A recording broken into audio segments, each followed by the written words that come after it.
Antti? What's the social attack? Well, I like to You're hacking the person. What does that even mean? Exactly. As opposed to hacking the software, you're hacking the person. You mean I pull up at someone's house with a gun? I'm like, yo, give me your shit, or like you manipulate them into, like some sort of elaborate phishing scam. I think that like Tinder Swindler shit, right? Yeah, exactly. I mean that comes to mind. So like walk us through at a high level. Let's get some terms out of the way. Like let's define what we're talking about. Yeah, I'd like to start by defining cybercrime as two distinct categories, which is the technical attack, which is what we discussed previously, and the social attack. And I think the biggest difference is that the social attack targets the computer's user. So it's not really that material what operating system you're running or what's your browser of choice or if you have your updates in place, because the attacker's attempt is to make you do something that's against your own interests by manipulating you using a bunch of different tactics. So we've seen that most of the technical attacks against big organizations start with a social element.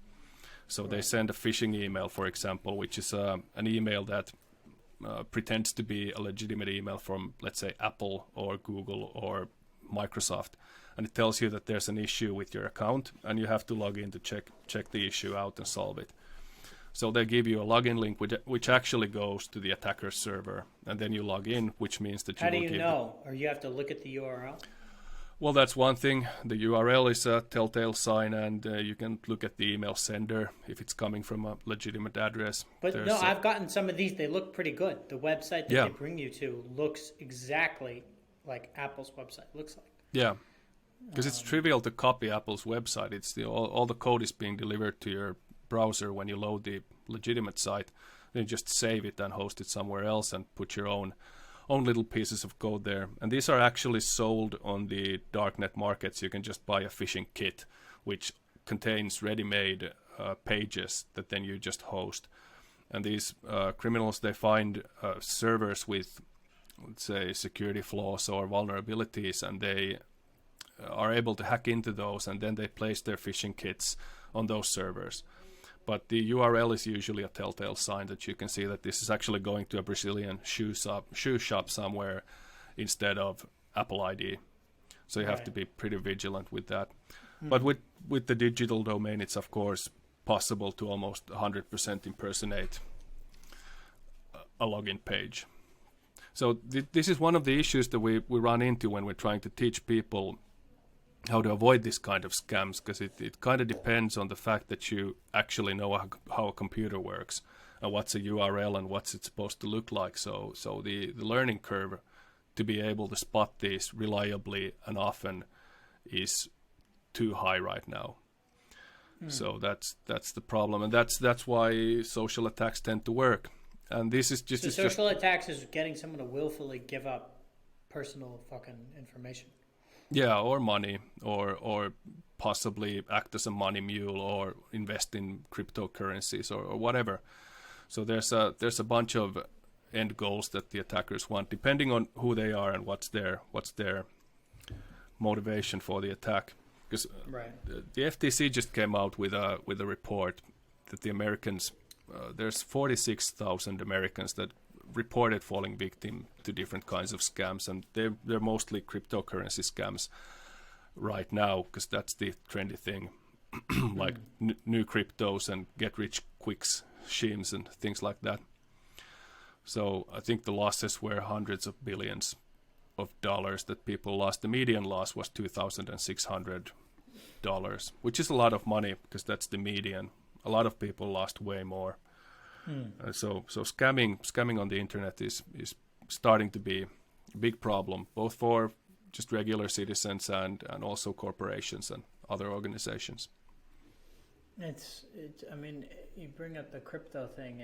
It's interesting. Like, I wouldn't say the tide is turning, but you look at all these cryptos that are losing their value. There was a shitload of scams, and you just mentioned there was this whole report that came out about it. Yeah. It's starting to resemble a cult, in my opinion. The whole thing. It's just it has all the hallmarks of a Ponzi scheme, like all of them. Some nakedly, so they even had Ponzi coin, which was called Ponzi coin. And the point was that you get in early and then you get rich, and all the suckers who come in late are left holding the bag. And I think under the... Is that exactly what happened? Is that exactly what happened with Ponzi coin? That's exactly what happens with a lot of cryptos. So it seems like there's a lot of like techno babble surrounding all this supposedly groundbreaking technology, and I suppose they probably are onto something, and there might be real world applications for this stuff one day, but for now it seems like people are getting way poorer just messing with it. And it's treated as an investment opportunity like anything else, but I'd just rather like to see it treated as gambling, which it essentially is. That's an excellent point. Look, I mean, I think there are, as you well know, like good real world applications for the decentralization of information, but it is not. There's a difference between investing in the S&P 500 or whatever, and publicly traded stocks, or playing the stock market, and playing with these cryptos, which are in some cases totally unregulated. And that, but outsized risk, outsized reward is one argument that people tell themselves. Oh, why would I put my money in, some, index fund that, return, or hopefully will return a couple percentage a year, when I could make, 10, 15, 1,000 times my money buying some fucking cartoon, NFT like meme coin or something. Yeah. My friends, actually, never mind. But I had a couple friends who made like joke coins, and they didn't make any money, but they just did it. Yeah. Or I don't think they made any money, but they just did it for fun to see what it would be like to start a cryptocurrency thing, or maybe they were trying to make money. I have no idea. I wasn't involved in this. Well, when they call you for, when they call you up for an investment opportunity, just pass, because you're going to lose that monny probably. Well, I have had friends. I do have had friends who went to uni with me, and they're all like, crypto heads or crypto gods or crypto bros or whatever the fuck you want to call them. And like, some of them are making money. Some of them left six-figure jobs at some of America's largest companies. To do crypto, and I don't know. You know what? We could talk about crypto forever, but it's not interesting to me. The social hacking is. So we talked about phishing. What about actually, the Simon Leviev and this whole Tinder Swindler type shit? Yeah, Like, that was how does that work? Convincing someone to like, he convinced these women to open credit cards in his name and stuff. I mean, do you deal with this type of social attack too, or are you mostly focused on like the phishing element? Well, there's been Are you interested in? Interested in. I talk about this publicly every once in a while, because I do some trainings for people how to avoid falling victim to these kinds of things. This is not something I'm professionally involved now beyond that, because it's really not in my job description anymore. But I do have an interest in that, and Tinder Swindler is a Netflix documentary about, I think it's Simon Leviev or something, this Israeli guy who scammed a lot of women out of their savings and had them take out loans and give him all the money. And it was we call these romance scams, and it's a version of the advance fee fraud, where the victim is lured into a relationship with the attacker. So the difference, what made the Tinder Swindler case so interesting, was that he actually met the victims and spent time with them, because a lot of these attackers are originally from abroad, other countries. There's a big industry of this in Nigeria and some other West African countries. So it's this again is hard to attribute to any single country. So this happens from all over the world, but those countries are notorious for this kind of scam. And they usually lure the victim into a long distance relationship. They set up a fake persona, a profile, American soldiers has been a very, very common one. They say that they're on deployment in Afghanistan or something like this, and they start a very intense long-distance relationship with the victims and have the How? victim... They just DM someone? Like, Yeah, WhatsApp and sometimes phone calls and things like that, mostly text, and just bomb them with texts and have them fall in love with them. But that's not that easy. It's not so easy to fall in love with someone. I mean, what's the psychological factors at play here? Like, if someone DM'd me, "Hey, beautiful," I'd just be like, "All right, this is fake." I mean, I am. I like to think that I, have nice golden locks. I put in conditioner before this interview. Oh, that's nice. Yeah. But like, one argument would be that I'm not saying I subscribe to this. I obviously feel bad for some of these women from the movie The Tinder Swindler, but there are those who would argue, and I concede the merits to this argument, that these women got what were coming to them, because like, how stupid do you have to be to open credit cards in the name of some guy you met once? Like, what's the psychological factors at play here? Like, I mean, because everyone wants to be loved, people are lonely. Do they prey upon particularly vulnerable people? I mean, they must be adept at identifying those who are likely to fall prey to their scams, or maybe they just throw, chuck paint at the wall everywhere and see where it sticks. I don't know. I think it's probably just an effect of casting a very wide net. If you just message 100 people every day for several days, you're going to contact a lot of people, and if one or two of those take the bait and message you back, then you start messaging with them. And these people, they have a playbook on how to run this scam, and they're very experienced with it. And it's usually it's a serial scam, and they scam several people at the same time, so they know how to communicate and how to charm the victim properly. And usually the common thing with the victims is that they are in a situation in their life where they are vulnerable to this kind of manipulation. And the thing is that the victims aren't dumb. It's not like they don't have the intelligence to spot a scam, or that they're undereducated, or that they have some other deficiencies. That's not usually the case, because the studies on this show that the victims are more female than male, and usually they have some education, and they have financial means, but they might be widowed or divorced or lonely for other reason, or have health issues that limit their ability to meet people in the real life. So what happens there is that they might have a very idealized idea of what kind of a partner they want, and the attackers just give them enough cues so that they can use their own imagination and hopes to fill out the picture. And this comes up in the interviews with the victims, that they say that they thought that they met their dream guy, and every little detail that pointed towards the other direction was strategically ignored.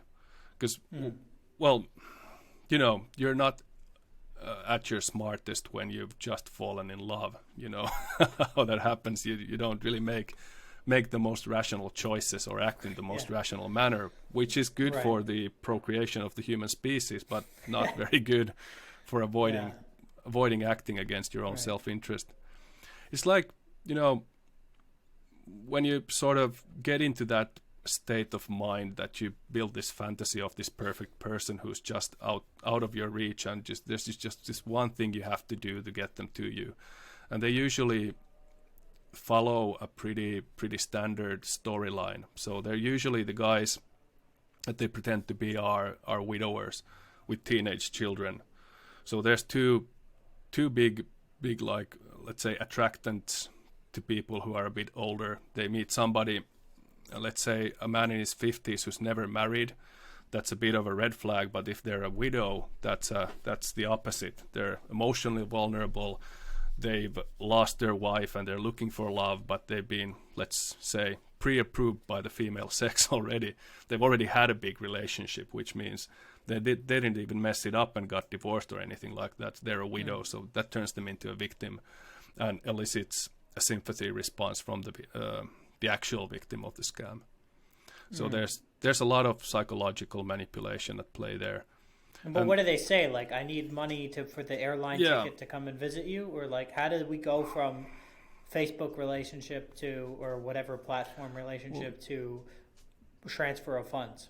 Well, that's usually the scam, that they tell that they're coming to the country for gas or for airline fares or some kind of customs official things, and all sorts of stuff starts to happen to them, and they are not able to access their considerable funds at that moment, so they need help from their new lover.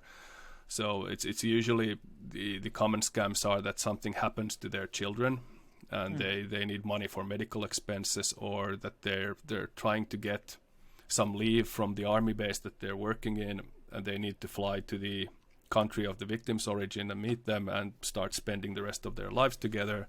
But now there's a surcharge of 3,000 euros to get your paper stamped or something like that.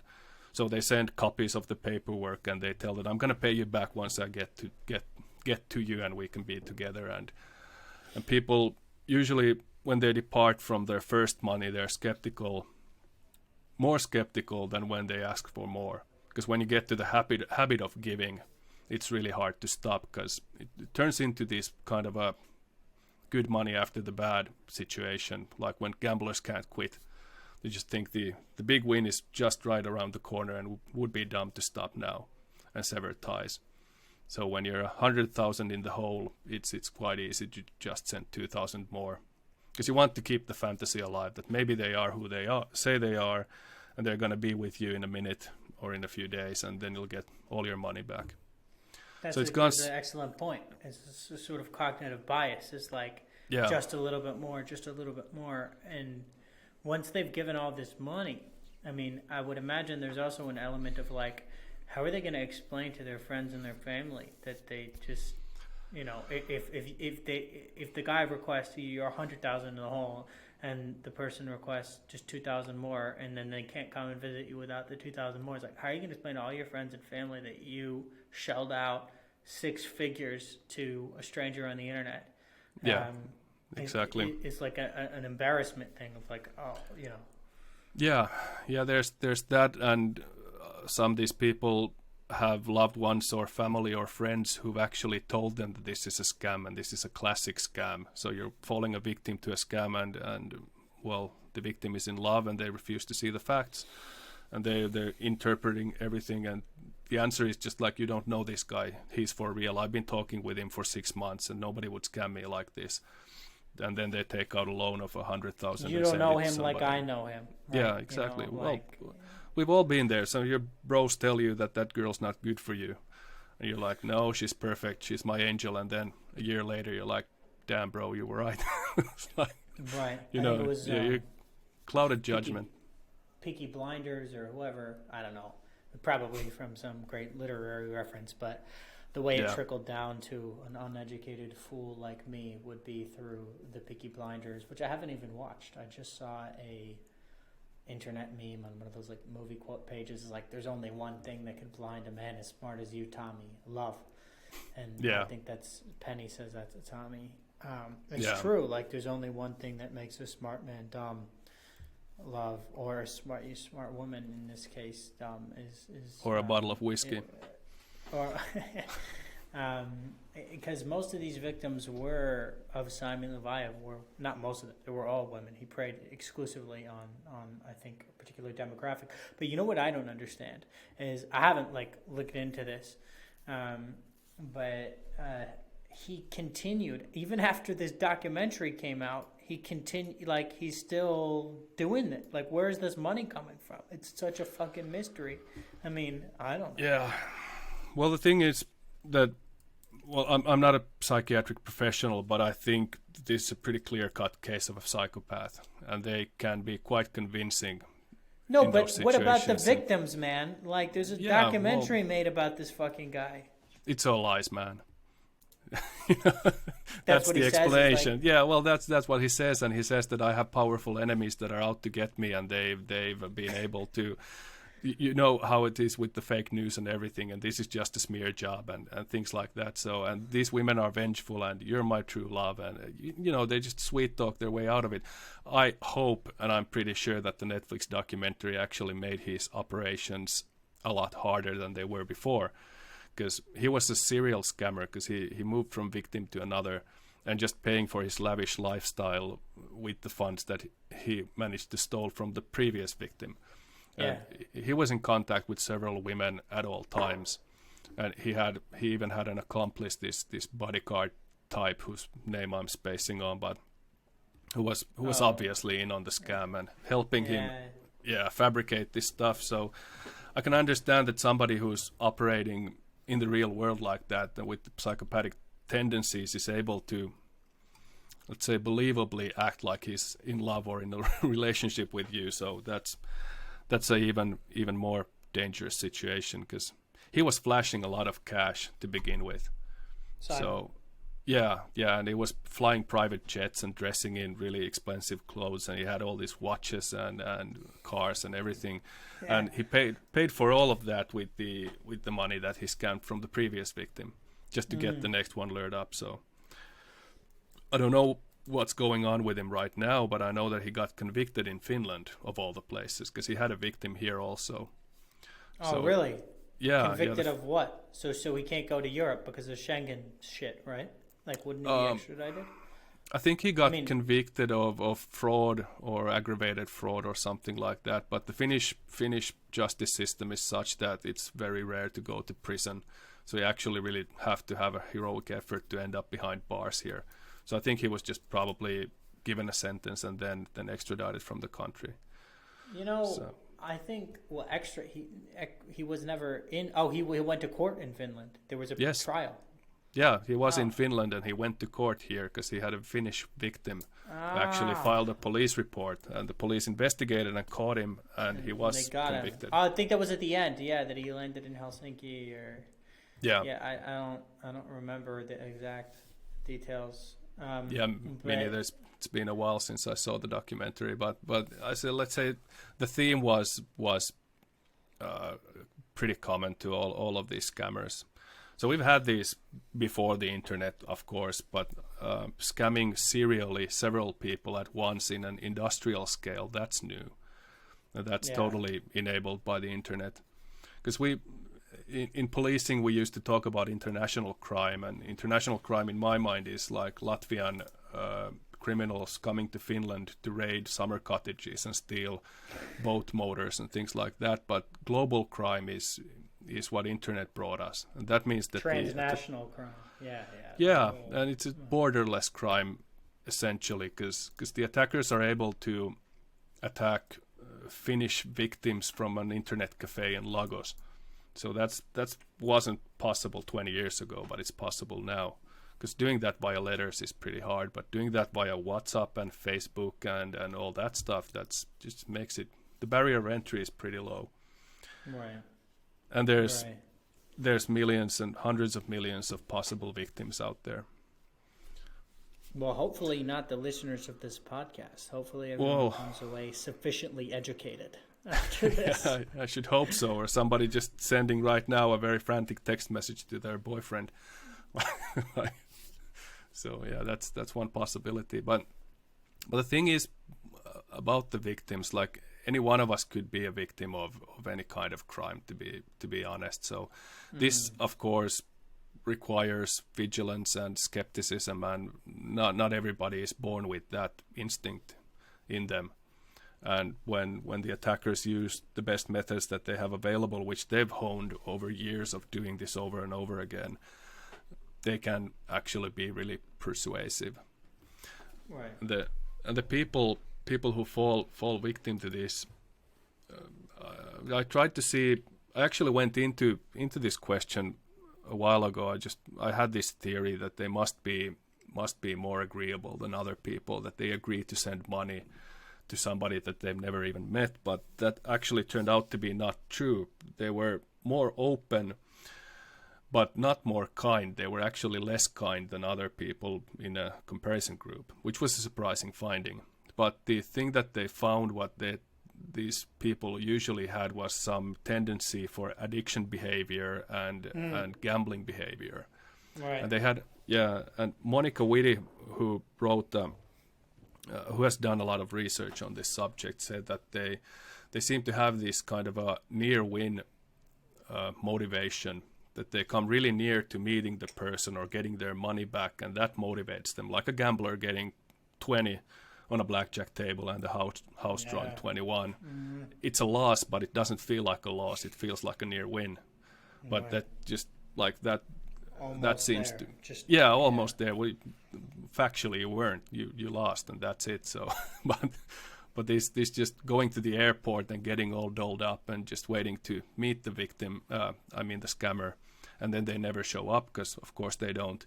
That kind of reinforces the behavior, which is weird, because you'd think that would be something that would drive people away from it, but they actually set up these scams just to get the people more emotionally involved in the relationship. And interesting. And the thing is that in a lot of scams people lose money, but in this situation it's really hard to cope with the fact that you've been scammed, because you don't only lose money, you also lose your relationship.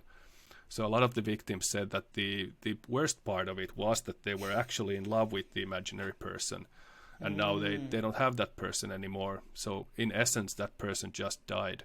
So that was usually the biggest source of grief, and it even drove some people to continue the relationship, even though they knew that the other party was a scammer. And there was a sort of a continuation scam, because when they've been exposed, some of the scammers went so far that they told the victims that they actually had been scamming them and they want to come clean, because during doing this I actually fell in love with you.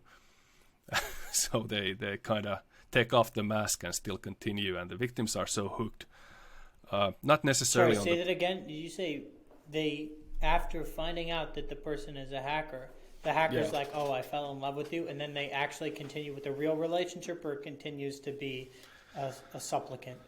Well, they continue the scam. They continue the scam. They just. Well, it's a basic, let's say, transference behavior, that you have all these feelings. Help me. Not the psychology. What actually happens? You have what actually victim, yeah, and then the guy, the attacker. guy pretending to be someone else. The attacker is like, says, oh, by the way, I'm actually not who I say I am, but we should continue with our relationship anyway? Or how does this happen? Well, exactly like that. They just unmask themselves as somebody else that they said they are, but then they say that they actually fell in love with the victim during the scam as themselves, and they'd like to continue the relationship. And the victims sometimes feel that this is acceptable to them, and they still feel that they've. Why would they ever admit to that? Well, if they're caught, if the proof is out there. If the victim confronts the attacker and says, exactly, look, man, this is not adding up. Yeah, exactly. Or they've been able to get their real identity for some reason or the other. So it's I don't know the details of these situations. I just know that some of the victims are in such a state of mind that they're even willing to continue a relationship with somebody that they know are a scammer.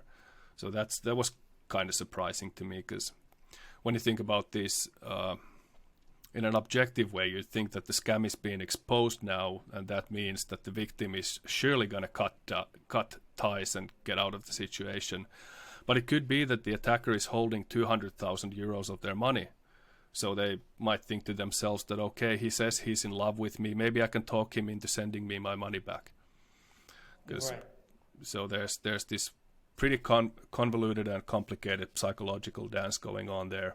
And of course the attackers are going to use this to their advantage. It's interesting, and it's like deeply disconcerting. And now it's getting even worse. I mean, let's talk a little bit about, that was illegible. That was like a Joe Biden type sentence. I was in the foothills of the Himalayas. It's like, Joe, what are you talking about, bro? just start doing the invisible Yeah. handshakes next. Yeah, exactly. Excuse me, anybody. So maybe actually I'm just, and this is probably a step too far, but maybe I'm just talking, maybe you're imaginary, maybe you're a figment of my imagination, and I'm just like in a room alone talking to a blank screen. I could be hallucinating. I don't think I am, but it's possible. Maybe you're one of these attackers and you've convinced me that you're Antti, but you're not. You're actually Simon Leviath with a lot of plastic surgery and a larger beard than I remember from the documentary. But in all seriousness, I would imagine that, deep fakes, AI, all this kind of shit are poised to disrupt the impersonation racket by making it easier and easier. Like maybe you just have a bot that fucking runs 1,000 of these scams at the same time that has natural language processing and that is really good at it. Or maybe you have someone like creating like a virtual fucking avatar of themselves. I don't know. Is AI and deepfakes like disrupting this landscape at all? Probably in the near future. Doing that in the future? Yeah. Well, that's one worry I have, and I've been playing around with this idea for a while because it seems that there's machine learning has been I think it's been underappreciated of what it's actually capable of doing and how it's poised to disrupt a lot of things that we take for granted for now. So short version of what it is, it's just you train a computer algorithm with some source data to be able to create new data based on inputs or cues. So we've seen this being applied to language. For example, there's the OpenAI project called GPT-3, which is the generative pre-trained transformer, and that's the third version of it. So it's a language model that has been taught with a huge amount of information. That's first prerequisite was that we have all this information available. And what is internet but written text and cat photos, of course, but mostly written text. So you can use that to tell an algorithm how sentences are usually structured, and it can find themes from those sentences, and just pouring all this data into this algorithm produces scarily convincing results. Because you can do this model, you can use this model to write a college paper on any subject that you give it. You can use it to actually convert ideas into code and just have it program. And this is kind of just taking a peek into what human-computer interaction is going to be in a few decades. Because I think all of this that well they'll have the first working prototype sooner, but when it's in consumer consumption, that's going to take a while. Antti, this is not my area.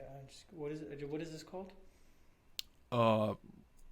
Which one? It's machine learning, basically. Well, just machine learning in general. I thought you mentioned like a specific. Oh yeah, this the GPT-3. That's the language model that I'm using as an example here, but it's only one of several, and it's a machine learning model that's designed to create language and generate language. So I think this one and the deepfake videos are also using these same kind of models, because it's pretty hard to actually just go frame by frame doing this by hand.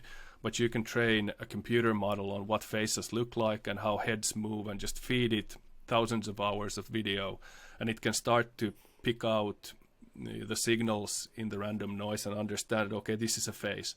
We can see this in all the facial recognition algorithms. Even on our phones right now, you can search your own name and find pictures of you, because it can actually tell the difference between you and somebody else's face just by the mere details. Yeah, there's a faces feature on the iPhone.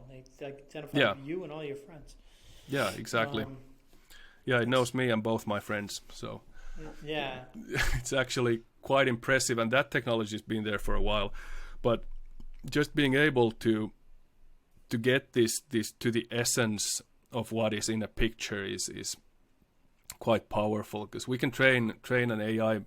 Said AI, I mean machine learning. These are distinct concepts, but we can train a machine learning model to understand and find cats from pictures, for example. But you can't ask it to define a cat, or just define the experience of petting a cat, or any of the other of the qualities of the cat. It has no understanding of the concept of cat. There's no deep understanding of the innateness of catness and what it means to be a cat and what you can expect from a cat. But it can determine if an object in a picture is a ferret or a cat with like 99.7% accuracy, which is better than people. Right. So it's pretty limited, but very powerful.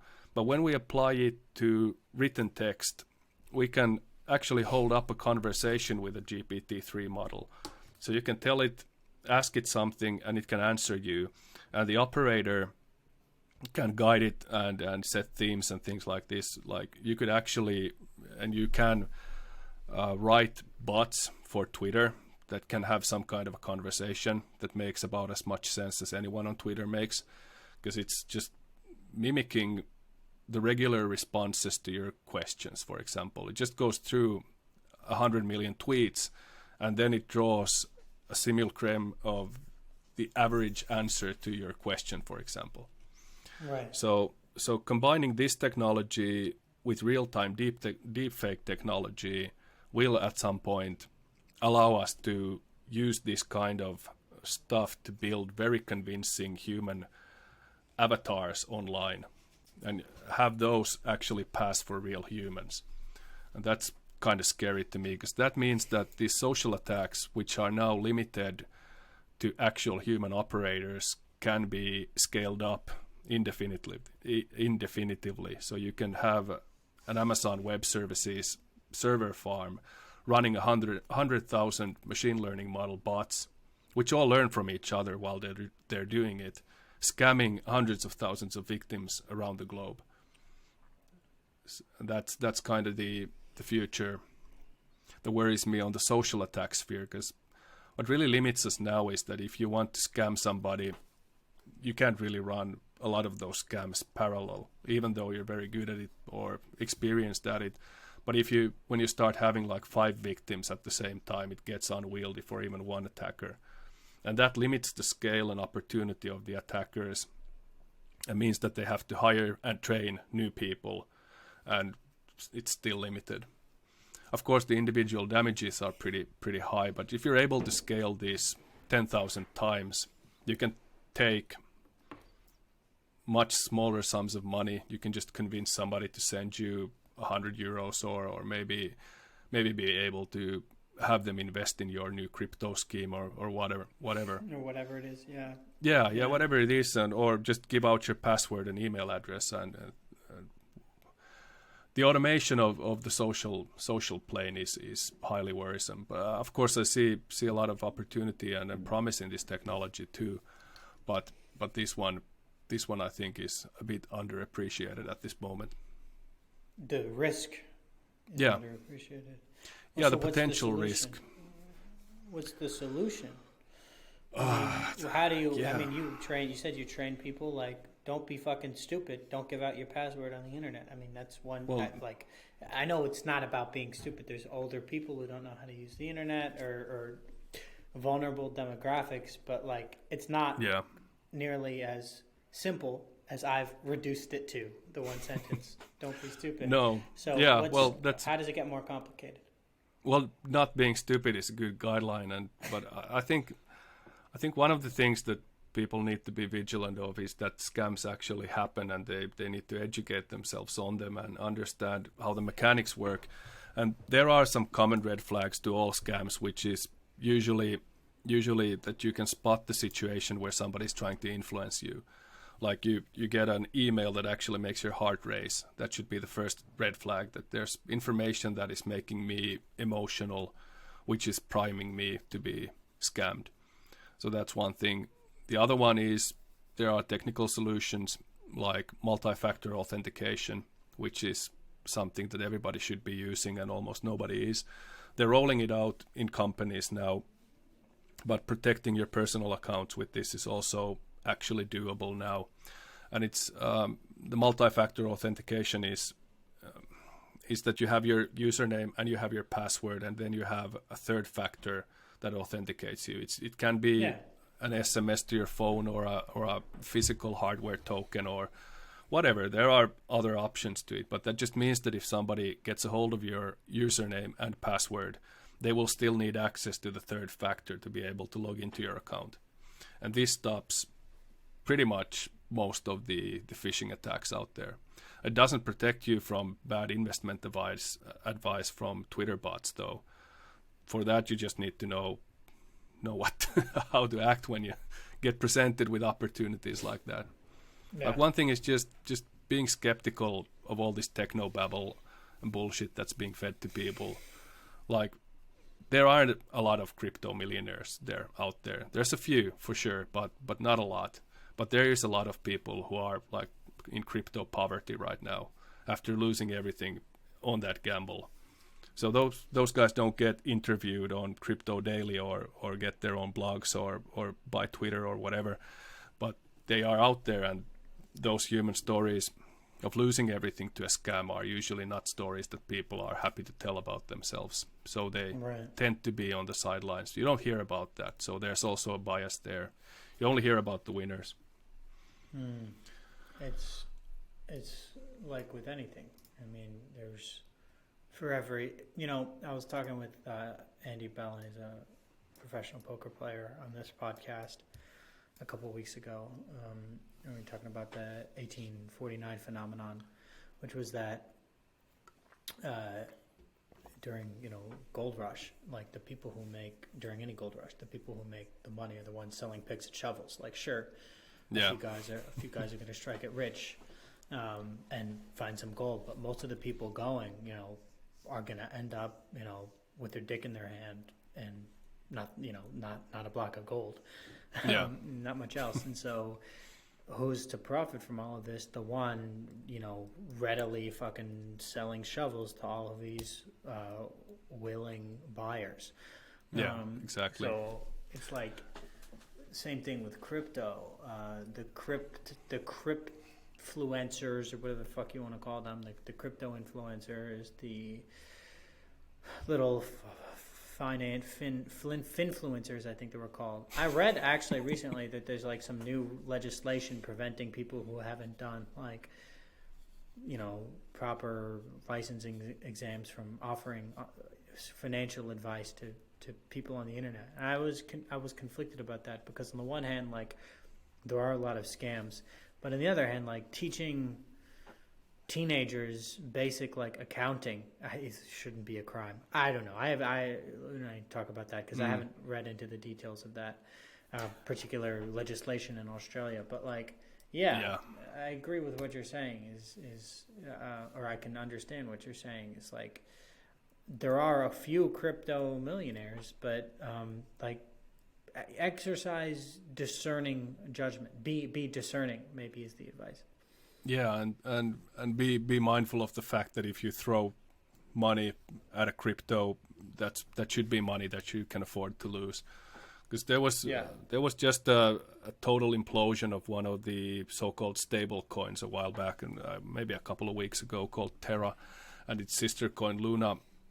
And actually, I do a weekly podcast in Finnish with a couple of buddies about like current cyber issues, and I was trying to read up on it, and it seems like you jump into a specialist forum filled with its own lingo and all the words, and they don't even make an effort to explain what all of this is. It seems like there's a speech code that needs to be cracked first, and then when you start speaking the code and understanding all the concepts, then you're in the inner circle, and it makes it look very professional. They have really nice websites and everything, and they have all these high-flying concepts, and it just makes you feel that these people are way smarter than I am, and they understand this stuff, so I could trust them. So it's a bit of an offshoot of our trust the science mindset in the West right now, and just trust the science. Well, yeah, that's what it feels like, because it's all very, very, very techno babble. It's a deference to an authority, an official sounding, looking thing. It's like everyone's using these big fucking words, and you're like, oh, well, then they must know what they're talking about, because I don't. But that's not the case. Exactly. It's like a I doctor always speaking Latin to you. So it's like, okay, well, you must know your shit because you know all these words. But what actually ended up happening with it, they had this elaborate like auto-balancing scheme where they were trying to ensure that the Terra coin is always pegged to the dollar. But there was a big sale event which triggered a catastrophic meltdown of the whole crypto token, which ended up becoming worthless in a couple of days, and a lot of people lost a lot of money. And there were tweets which in hindsight didn't age so well, but somebody tweeted about how they put a second mortgage on their house and put it all in Terra, and how their dumb girlfriend is telling them to sell, but she doesn't understand crypto like I do, and just really, really, really bad stuff. And now that guy's broke, like seriously broke. And it's just sad. Same yeah, thing with the GameStop people. Some people made a ton of money. Yeah, it would be sadder without all the arrogance. The arrogance and well, look, the crypto bros, I mean, that's a trope and some people fit it, but like the guys like throwing around all these lingo, whatever, it's sort of like a cult, as you said before. It's like anything else.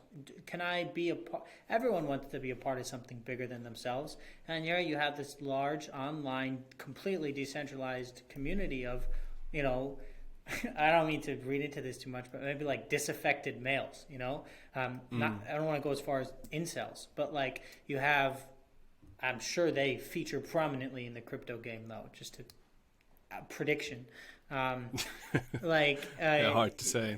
Yeah, no, but like you're a part of this community and you're all speaking the same language and you're on the same Reddit subthreads and you all are like circle jerking each other into believing that this is like official and cool because suddenly everyone speaks Latin or whatever crypto version of Latin.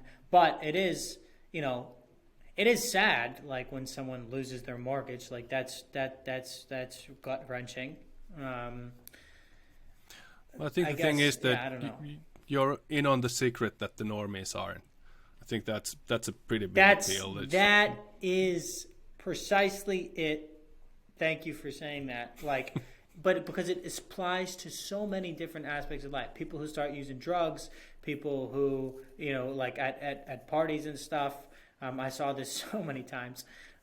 People who fall into destructive patterns of like gambling on sports betting. People who fall into whatever it is. It's like we are in on something that the rest of them are not. Yeah.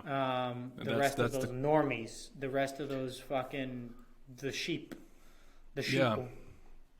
Yeah, and I tracked this a bit once because I was thinking about this cult-like aspect with Bitcoin like several years back, and the crypto scene was nothing that it's like 5 years ago.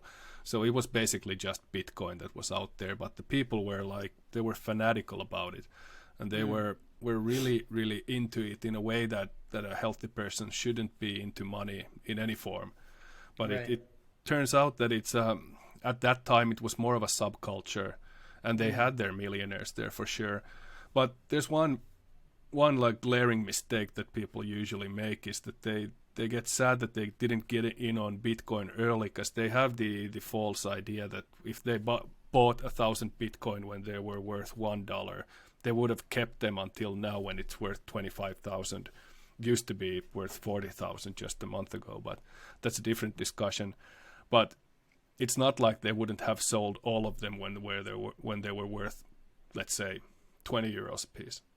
So it's like not a lot of people actually got them originally and held to them by choice, but there's a bunch of people who found an old hard drive and they noticed that, okay, Bitcoin is selling for $5,000 a piece, and I've actually got 20,000 Bitcoins on this old hard drive that I mined with my laptop in 2011 or so, when it was still possible.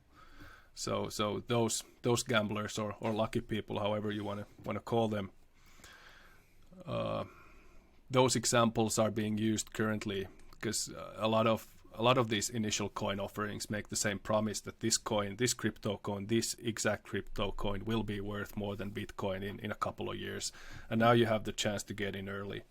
So that's the pyramid scheme part of it that really troubles me, because most of them will fail, absolutely. And I'm still waiting for the actual real world use for this stuff, because now it seems that Bitcoin is used for speculation, which is like 75% of all Bitcoin traffic, which means it's legal traffic, which of course the crypto bros say that Bitcoin is mostly used for legal stuff. And then there's the actual applications of the currency, which is mostly now buying drugs, buying guns, paying ransom. And that seems to be the market that demands this stuff. But we'll see. I'm not entirely dismissing the whole phenomenon. I'm just criticizing its current implementation. We'll see where it goes, because there is, as you said, there's promise in decentralized finance, and it has a good possibility to actually do good for the world.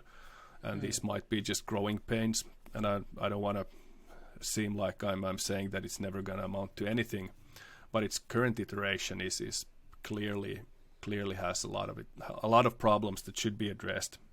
And I don't know if regulation on giving financial advice is the one, because that only applies to Australians. And basically me telling you not to invest in Bitcoin is financial advice. And let's say I'm not at all qualified to do that.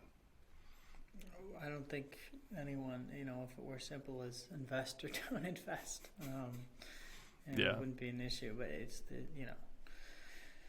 all these schemes and scams and whatever other unsavory things. Look, I just want to wrap up by shifting gears back to the some of the stuff we were talking about at the beginning of the conversation, which is like hacks and different attacks of that nature. So talk to me. I'm gonna have to excuse my poor Finnish pronunciation, but the Vastaamo Psychiatry Clinic cyber attack. First of all, how do you pronounce it? Second of all, what was it? And let's talk to us a little bit about that. Yeah, you actually did a pretty good job of it. It's pronounced Vastaamo. Okay. And Vastaamo is was a chain of psychotherapy clinics that was founded in 2008 in Finland, and their idea was to have this national chain of low barrier of entry psychotherapy clinics that people could go to get psychotherapy, basically. So they were operating 22 different locations in 9 years after they were founded, and they were bought in 2019 by outside investors with a pretty big price. I think it was to the tune of about 10 million or so. And they were running this business in Finland. They had over 200 therapists working for them, and of course, as a result, saw a lot of patients. But in October of 2021, it became public that they had been breached.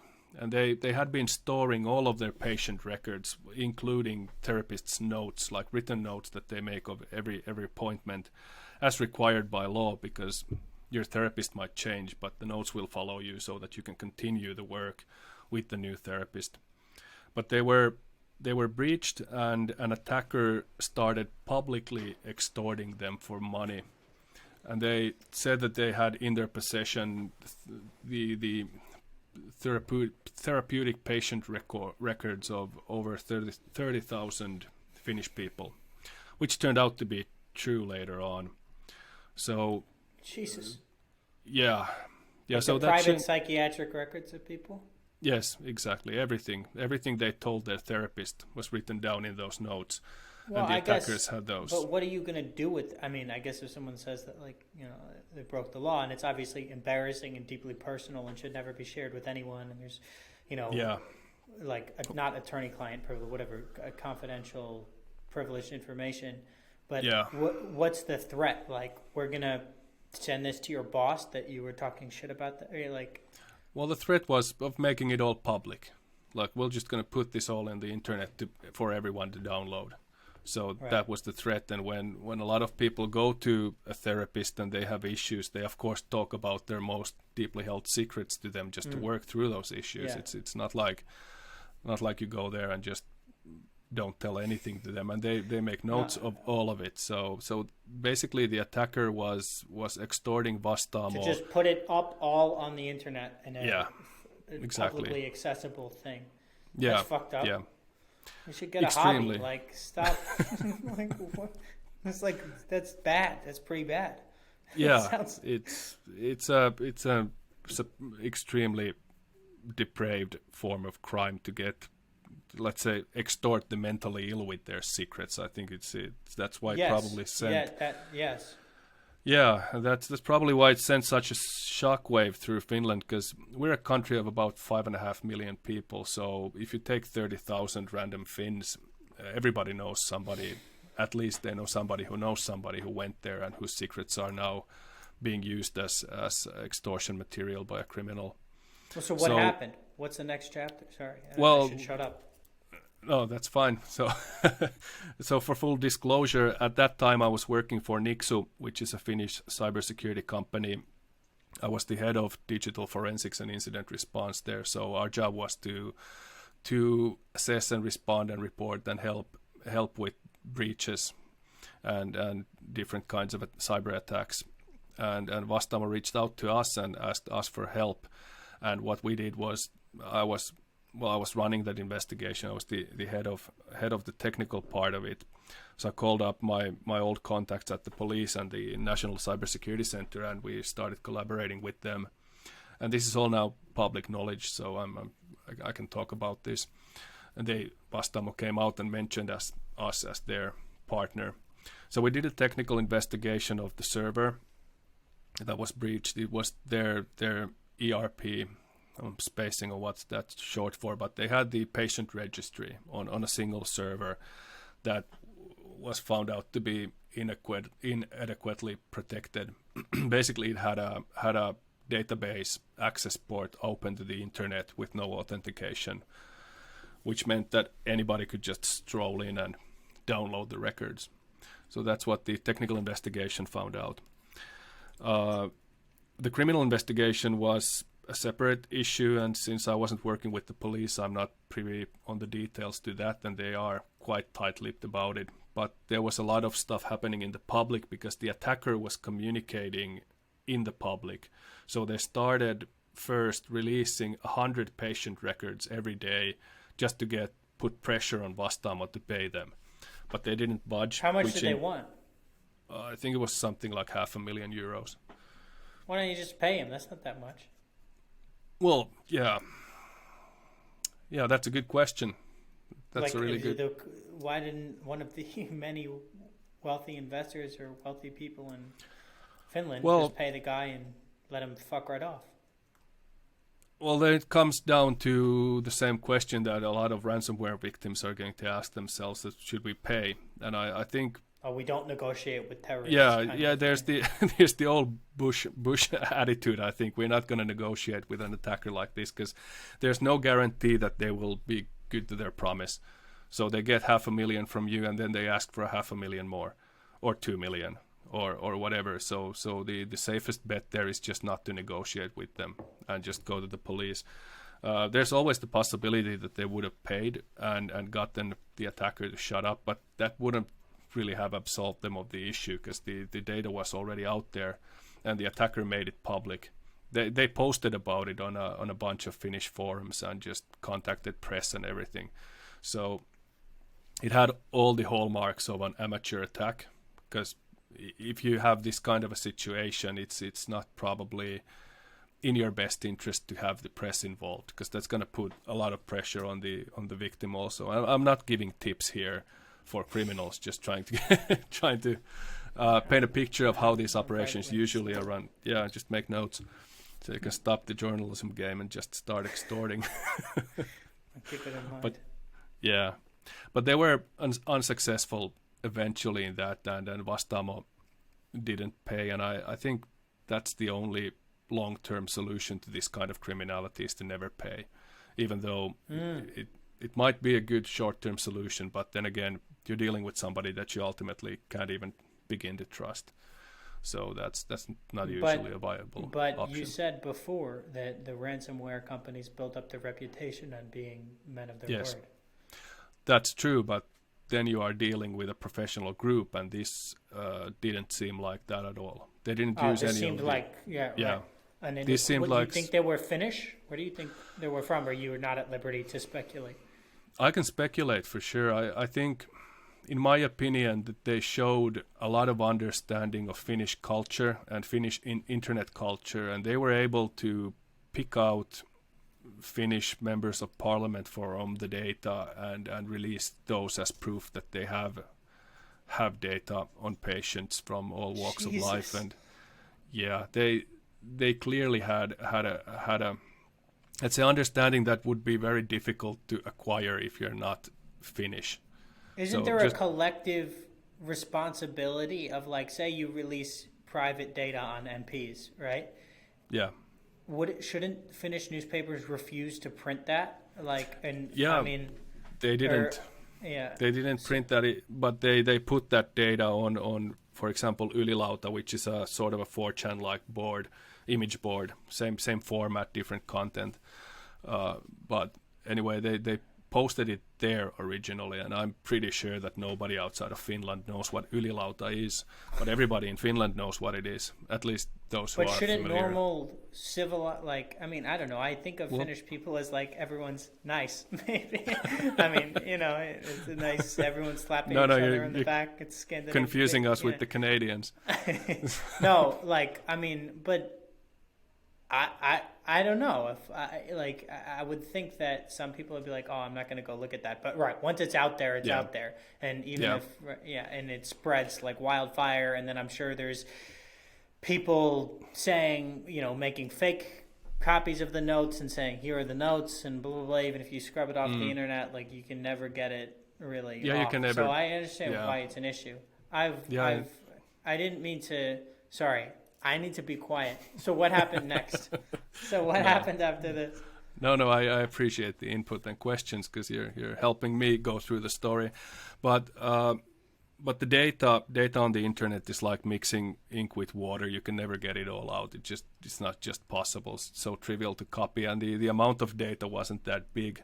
Like the text records, there was 30,000 text files, which was spread out, and they released 100 of them first as an example, just trying to apply pressure to Vastaamo, which didn't work. So they said that we're going to release 100 more the next day and 100 more the next day.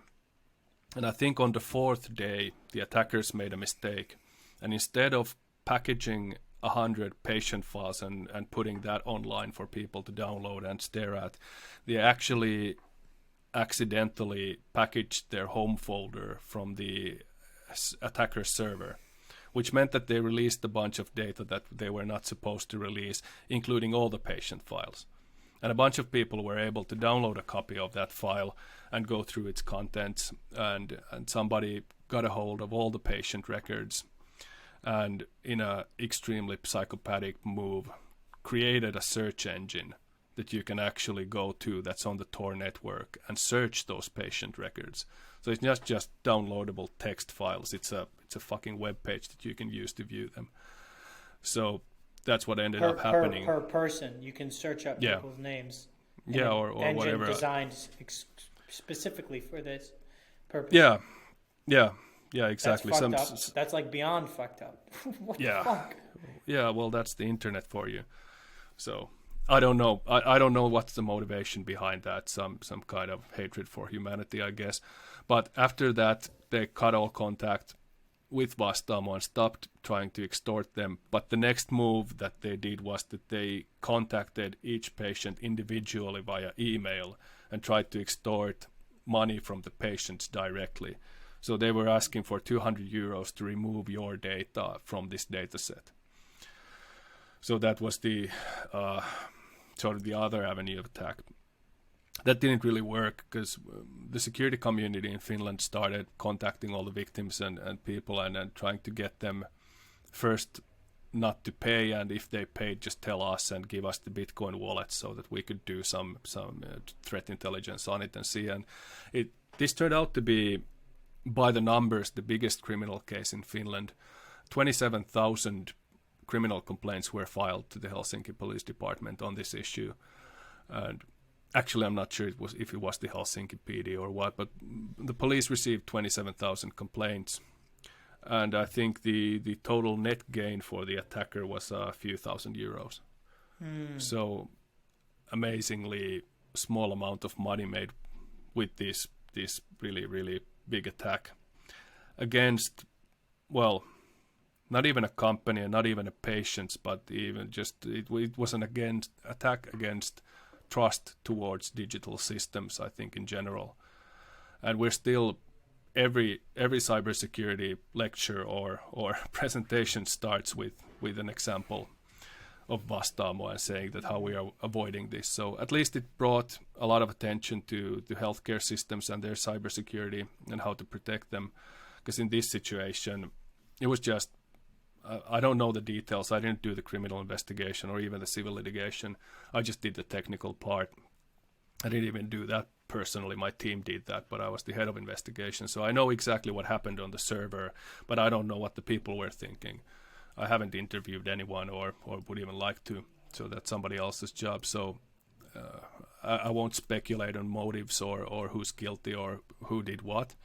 That's outside the scope. But what I know is that the impact has been pretty big, because it really raised the barrier of Finns to go into therapy, and the barrier was already pretty high with the national mindset of if you talk about your problems, then that's a sign of weakness. To just shut up and bear with it, and maybe get drunk every once in a while and stare out at a lake. It seems to be the favorite method of dealing with your issues. The effect that would have on just collective consciousness, health of the country, unimaginable. Like that, to lose faith in something like psychiatric services is, what kind of monster would do this? Like,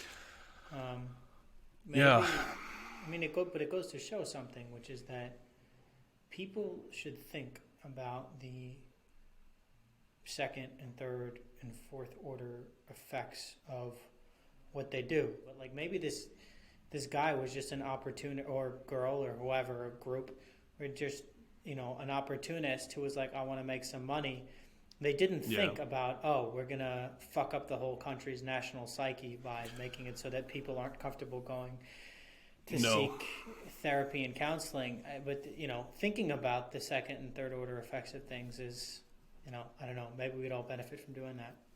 Yeah, and I think some let's say personality abnormalities are here at play, because even among criminals there is certain limits that they usually don't like to go above, go beyond, and I think this was a surprisingly depraved attack, and preying on the very, very weak, and because they had a lot of children's psychotherapy records there, like underage people, and that was just they weren't stripped away from there, and it had everybody's social security number there too. So those are being used to this day in identity theft, because the whole system with those is broken. There's a academic discussion to be had how to actually use that, but some web shops and lenders, they use it just to identify you and say, if you have your social security number, then that's authentication enough for us to know that it's you, because obviously, we have better options, but it takes time and money to implement those. So identity theft is one issue, and losing all your secrets is another, and especially if you've done something that you really, really want to keep out of the public, that's you cheated on your partner, whatever, or stole from work, or whatever. There are a lot of, I haven't read the actual files. I did some analysis based on them, just timelines and things like that, and trying to determine the time of the attack, which meant that I had to touch them as part of the technical analysis of the server, but didn't really go into reading the actual stories. But you can just imagine what kinds of things people tell to their therapists, like just you can start with sexual stuff, but and then just go deeper into anything. Yeah, of course. And all that is all that being used to ransom somebody. And we were able to take a bit of a backstage peek into the attack by analyzing the home folder that the attacker accidentally shared with the world. And we could see that they had scanned thousands of similar MySQL database servers, and they had tried to attack them just using this method called brute force, which is just flinging shit to the wall and see what sticks. So basically I have a list of most common credentials, passwords, usernames, and then you just try to log on with those. And one of the passwords is just blank, and one of the usernames is root, which is the root user, the super admin of the database. It turns out that on this list we could find the server's IP address, the username root, and a blank password. And that was enough to just get in there. And my speculation is that they downloaded the database a long time ago, and they downloaded hundreds of databases, probably looking for credit cards or usernames or passwords or whatever they could make a profit out of. And then at one time they realized that they actually have the patient records of a big company. And it took them many months to realize this after actually stealing the data, because I'm pretty confident we were able to pinpoint the time that it was stolen. I don't know if that's public, so I'm not going to mention it, but there was a significant delay between stealing the actual database and starting the extortion. And I think that just shows that it wasn't a targeted attack. And it had all the hallmarks of an amateur extortionist, because like I mentioned, these brand names that a lot of these groups operate under, they're very professional with this stuff, like scarily professional, and they have infrastructure in place, and they have instructions, and the first thing that they do is contact the company and tell them that we've attacked you. And some companies notice it when they start trying to use their IT systems and everything's encrypted, and they have a ransom note on their desktop, so they contact the attackers, and they usually try to handle this privately first. And now they've started to release lists of victims, and there's a ticker there, so you have like 5 days to pay, or 100 gigabytes of your stuff is going public. So there's another level of publicity there, but this was just posting on shit posting image boards about this attack, and contacting press and doing all that stuff, and then being extremely unprofessional in the execution of the crime, which in my opinion points towards an amateur that just ran into this data by chance and is trying to make a quick buck and failed at that.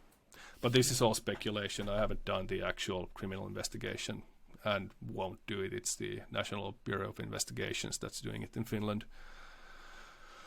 And I really hope that they are able to catch the attacker. It's been a couple of years now, and it still hasn't been an arrest on this case. But I trust that the police are making at least some progress.